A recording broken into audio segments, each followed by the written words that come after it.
Dalam Bapa dan Putra dan Roh Kudus. Amin. Bapa di surga,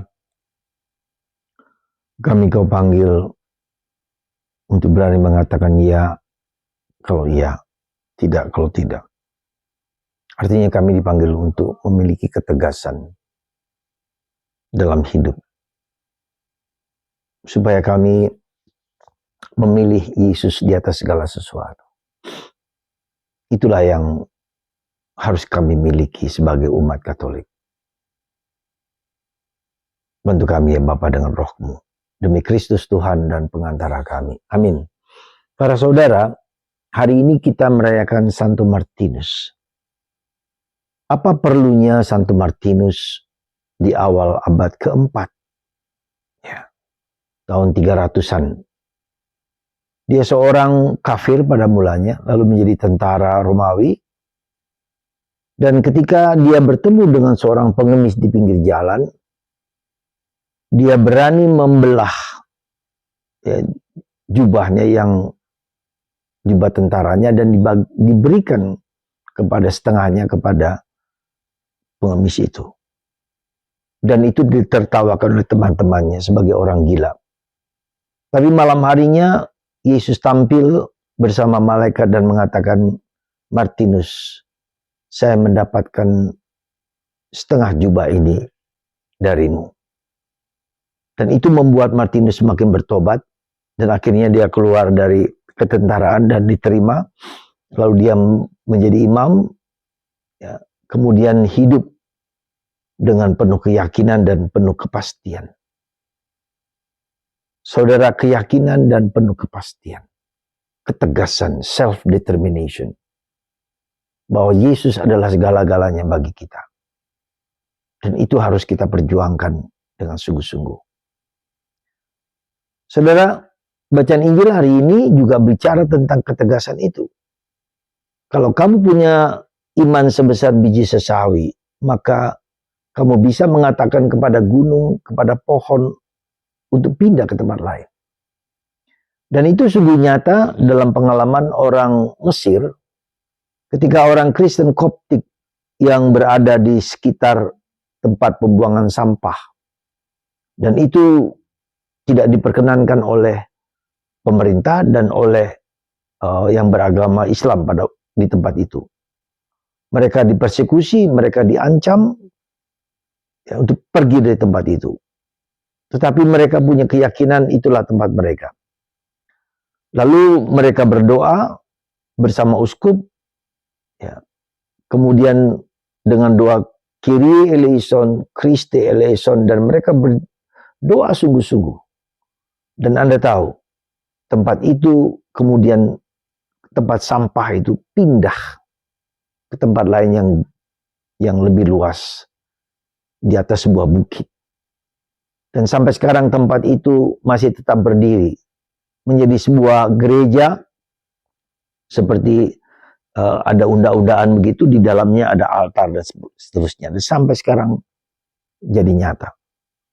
Sabda Allah yang kita yakini dengan penuh kepastian akan memberikan kekuatan kepada kita. Ada inner power.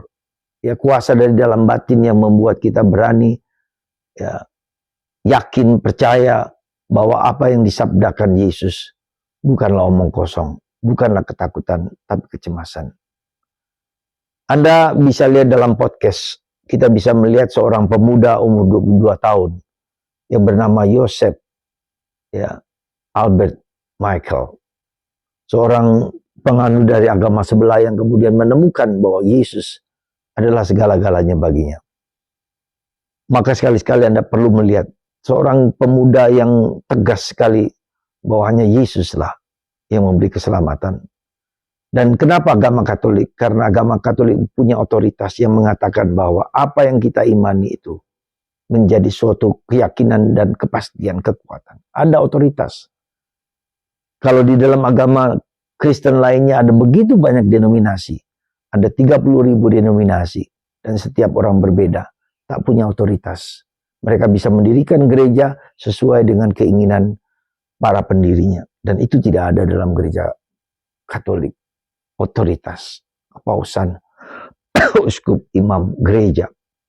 Maka pengertian kita tentang gereja harus semakin dimurnikan, semakin dibersihkan. Bukan hanya sekedar gereja di mana orang bisa melakukan segala sesuatu sendiri, tetapi gereja yang punya otoritas, yang punya keyakinan ya, bahwa keselamatan hanya ada di dalam gereja Katolik.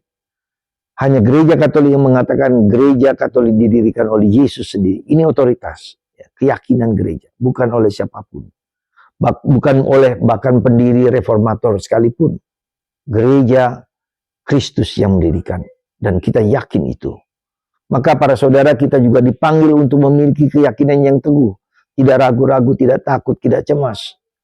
Maka kalau kita lihat dalam bacaan pertama juga, Paulus memberikan keyakinan kepada kita semua bahwa para penetua jemaat haruslah orang yang suci, orang yang bersih tanpa noda. Ini keyakinan, saudara, kepastian dalam diri kita. Maka mari kita memiliki keyakinan yang kuat bahwa Yesuslah Sang Juru Selamat, Sang Penebus, tidak ada yang lain. Jangan kita ragu, jangan kita takut. Ya, maka dalam Mazmur tanggapan kita dikatakan juga diminta untuk sungguh-sungguh punya keyakinan, punya kepastian. Ya, jangan ragu-ragu, jangan takut, tapi pasti. Semoga Anda yang mendengarkan renungan saya ini menjadi semakin yakin bahwa Yesuslah Sang Juru Selamat, Sang Penebus, Sang Pembebas. Bersama Dia, oleh Dia, dan dalam Dia, kita memiliki keyakinan yang kuat bahwa kita bisa memindahkan pohon, bisa memindahkan gunung ke tempat lain, asal kita punya keyakinan bahwa Yesus dapat menyembuhkan kita, bahwa Yesus dapat memperbaiki hidup kita, bahwa Yesus sungguh kuat dalam diri kita. Tuhan memberkati Anda dan saya, dan memiliki kita keyakinan. Kalau kita mengatakan ya, iya, kalau tidak, tidak. Biarkan Yesus memberikan inner power. Ya. Kenapa? Supaya kita orang punya inner power. Kuasa daya batin ya, karena dia menjalankan apa yang dikatakan oleh Yesus. Dan Yesus sungguh-sungguh memberikan kepastian itu. Tuhan memberkati Anda dan saya. Bapa, Putra, dan Roh Kudus. Amin.